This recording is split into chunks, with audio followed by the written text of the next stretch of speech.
Bonjour à tous, aujourd'hui je vais vous parler de la virginité et de l'idée qu'on en a afin de la préserver pour attendre le mariage. Alors j'entends des couples des fois qui attendent en effet le mariage, soit ils ont chacun déjà eu des rapports sexuels avant et attendent le mariage pour se rencontrer sexuellement, soit l'un des deux n'a jamais fait l'amour, soit les deux. Et donc je trouve ça super mignon, mais non, je vous déconseille de faire ça.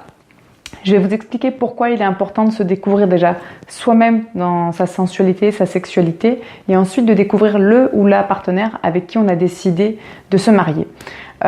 Déjà, je pense qu'il est vraiment primordial, cet aspect de la vidéo ne va pas concerner les hommes puisque la masturbation masculine est connue, reconnue, pratiquée et plus que pratiquée, banalisée, vulgarisée. Donc voilà.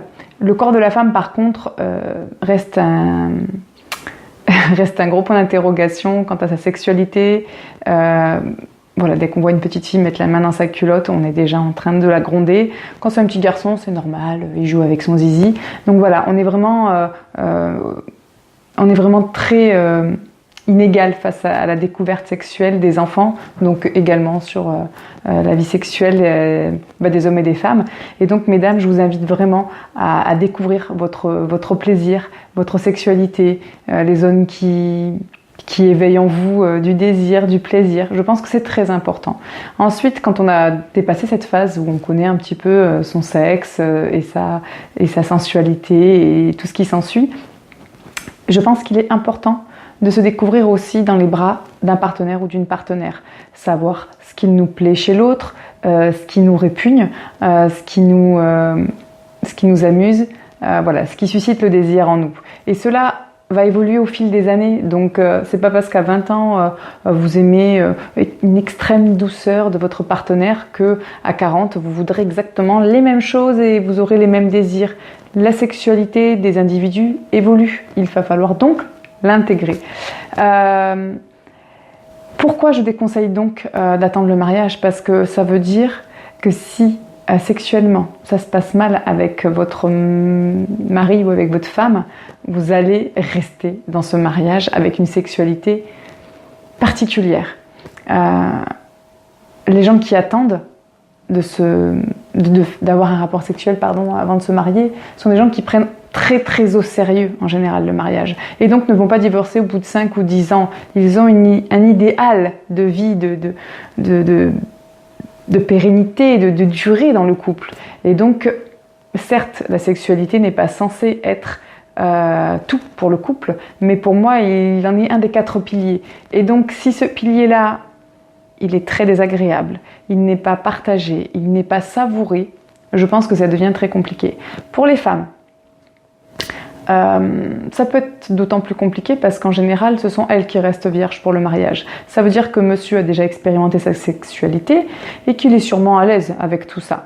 S'il ne l'est pas, il apprendra. La sexualité masculine est un peu plus facile à apprivoiser. Donc quand il va découvrir sa femme, qui est vierge, il sera peut-être pas aussi doux et aussi patient que ça. Tandis que la femme va se dire « Ah, on a déjà pratiqué un petit peu des préliminaires, il était doux, il était attentionné. » Sauf que lors de la pénétration, elles peuvent être très très très désagréablement surpris de la virulence, de la bestialité qu'on peut retrouver dans un acte sexuel, surtout si c'est un compagnon qui n'est pas du tout attentif au fait que cette femme soit vierge. Donc là, il peut y avoir vraiment une chute, une descente aux enfers de l'idéalisation de la sexualité de la part de la femme et se retrouver avec un mari qui en a rien à faire d'y aller doucement et d'aller crescendo, comme on pourrait dire. Et donc ça voudrait dire une sexualité peut-être forcée, une sexualité où on se réjouit pas, on se dit pas ce soir je vais rentrer, j'aurais trop envie de faire l'amour à mon mari. Non, on va se dire ce soir je rentre, je passe à la casserole. Voilà, de la peur, de la frayeur, de l'angoisse. De l'abstinence aussi, parce que si c'est un mari qui est juste un petit peu trop fougueux mais qui respecte votre abstinence, vous allez passer votre vie à ne pas avoir de rapport sexuel alors que ça peut être doux et délicieux.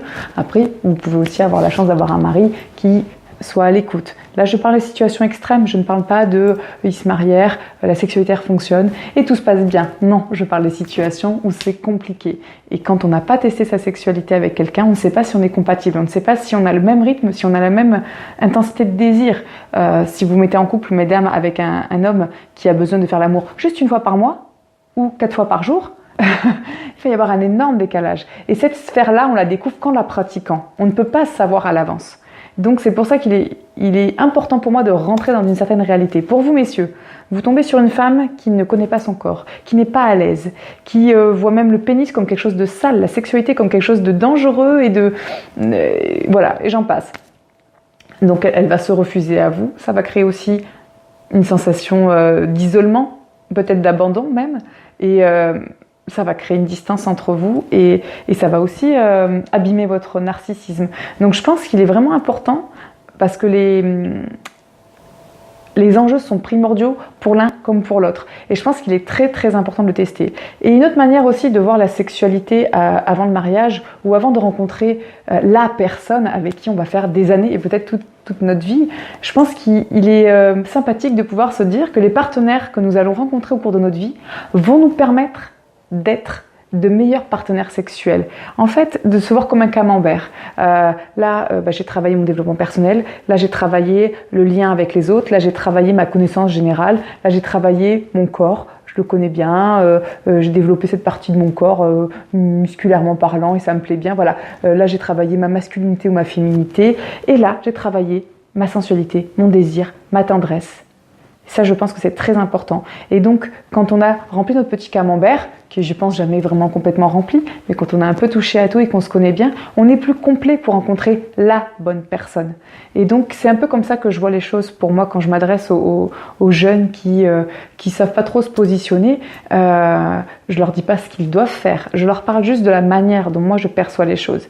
Et je pense qu'il est intéressant d'expérimenter différents partenaires afin de savoir ce qui nous convient de ce qui ne nous convient pas. Et je vous l'ai dit tout à l'heure, on évolue tout au long de notre vie, donc il est normal que les choses du début ne vous conviennent plus et que certaines choses changent tout simplement. Il faut juste les accueillir. On n'a pas besoin de se juger ni de juger l'autre. Donc voilà, un entraînement, somme toute, à être meilleur et de mieux se connaître surtout. Voilà. Je vous remercie de m'avoir écouté et je vous dis à très vite. Au revoir.